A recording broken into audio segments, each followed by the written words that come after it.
लद्दाख, नाम सुनते ही शांति और खूबसूरत पहाड़ों की तस्वीर जहन में आती है ना? लेकिन हाल ही में वहां से हिंसा की खबरें आईं। सोचिए, जो आंदोलन पिछले 5 सालों से एकदम शांति से चल रहा था, वो अचानक हिंसा कैसे हो गया? चलिए आज इसी के पीछे की पूरी कहानी को समझने की कोशिश करते हैं। तो बात है 24 सितंबर 2025 की।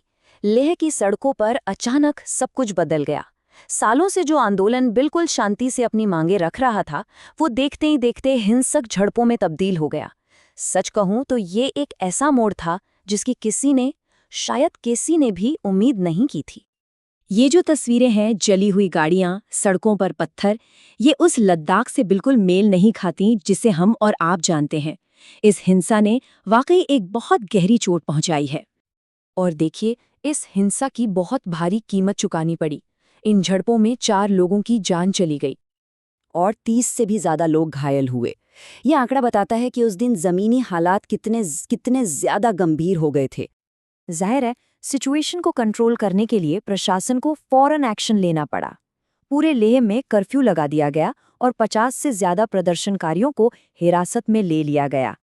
तो अब सवाल ये उठता है कि आखिर ये गुस्सा फूटा क्यों? ऐसी क्या वजह थी कि लद्दाख के लोग सड़कों पर उतर आए? उनकी मांगें क्या हैं? देखिए, इस पूरे आंदोलन के केंद्र में ये 4 मुख्य मांगें हैं। पहली, लद्दाख को एक पूरा राज्य बनाया जाए। दूसरी, उसे संविधान की 6ठी अनुसूची में शामिल किया जाए। तीसरी, वहां के युवाओं के लिए एक अलग पब्लिक सर्विस कमीशन हो। और चौथी, लेह और कारगिल के लिए 2 अलग-अलग लोकसभा सीटें हों। अब ये समझना बहुत जरूरी है कि 2019 में ऐसा क्या बदला। देखिए, 2019 से पहले लद्दाख जम्मू कश्मीर राज्य का ही हिस्सा था। मतलब वहां के लोगों के पास अपनी 4 विधानसभा सीटें थीं, अपनी आवाज थी। लेकिन 2019 के बाद सब कुछ बदल गया। इसे एक केंद्र शासित प्रदेश बना दिया गया, वो भी बिना किसी विधायिका के। बस यही वो बदलाव था जिसने वहां के लोगों के मन में एक डर पैदा कर दिया कि कहीं उनके सारे राजनीतिक अधिकार उनसे छिन तो नहीं गए।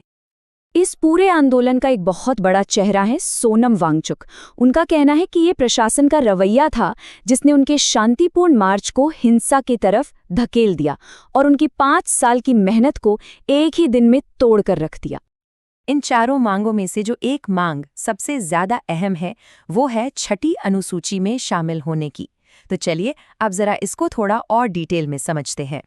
तो सवाल ये है कि आखिर ये 6th शेड्यूल यानी 6ठी अनुसूची है क्या चीज़ जिसे लेकर इतना बड़ा आंदोलन छिड़ा हुआ है? अगर बिल्कुल आसान भाषा में समझें तो हमारे संविधान का आर्टिकल 244 आदिवासी इलाकों को एक खास ताकत देता है।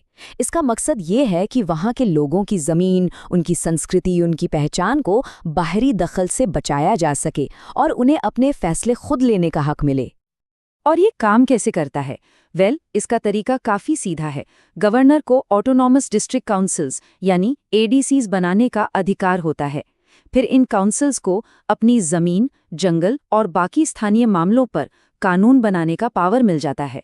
मतलब एक तरह से वो अपना शासन खुद चला सकते हैं। और लद्दाख के लोग ये मांग क्यों कर रहे हैं? क्योंकि वहाँ की लगभग 97% आबादी आदिवासी है। यही वजह है कि 2019 में national commission for scheduled tribes ने भी सिफारिश की थी कि लद्दाख को 6ठी अनुसूची में शामिल किया जाना चाहिए। लेकिन ये लड़ाई सिर्फ राजनीतिक अधिकारों की नहीं है। नहीं, ये उससे कहीं ज्यादा गहरी है।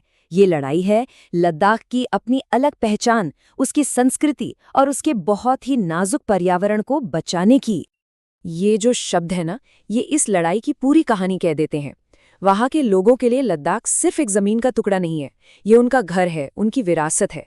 और उन्हें ये डर सता रहा है कि बाहर से आने वाले लोग इस जगह के नाजुक मिजाज को कभी समझ ही नहीं पाएंगे।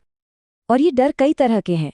बड़े बड़े एनर्जी प्रोजेक्ट से चांगपा नोमैड्स की सदियों पुरानी चारागाहें छिन जाने का डर, बाहरी कंपनियों के आने से अपनी ज़मीन और रोजगार खोने का डर, और बेहिसाब टूरिज्म से पर्यावरण को जो नुकसान हो रहा है उसका डर। और इन सबके ऊपर हैं आर्थिक चिंताएं। क्या आप जानते हैं कि लद्दाख में बेरोजगारी की दर नेशनल एवरेज से लगभग 2 गुनी है? वहाँ के युवाओं में मौकों की कमी को लेकर एक गहरी निराशा है और ये निराशा भी इस गुस्से को और भड़का रही है। तो अब सवाल ये है कि इस डेडलॉक का, इस गतिरोध का समाधान क्या है? यहाँ से आगे का रास्ता आखिर जाएगा कहाँ? पिछले कुछ दिनों में हालात बहुत तेजी से बदले हैं। मामला भूख हड़ताल से शुरू हुआ, फिर हिंसा तक जा पहुंचा, जिसके बाद सोनम वांगचुक की गिरफ्तारी हुई और फिलहाल केंद्र के साथ बातचीत पूरी तरह से रुकी हुई है, यानी तनाव अभी भी बना हुआ है। जाहिर है इस मामले ने अब एक राष्ट्रीय राजनीतिक रंग ले लिया है और अब हर तरफ से इस पर बयानबाजी हो रही है। विपक्ष के नेता राहुल गांधी ने इसका सीधा आरोप सत्ताधारी दल पर लगाया है। उनका कहना है कि सरकार लद्दाख की संस्कृति पर हमला कर रही है और वहां के लोगों की आवाज को दबाने की कोशिश कर रही है। वहीं दूसरी तरफ सरकार का अपना पक्ष है। उनका कहना है कि सोनम वांगचुक ने अपने भाषणों से भीड़ को भड़काया और इसी के चलते सरकार ने उनके एनजीओ का विदेशी फंडिंग लाइसेंस भी रद्द कर दिया है। तो आज लद्दाख एक ऐसे दोराहे पर खड़ा है जहां से दो रास्ते जाते हैं।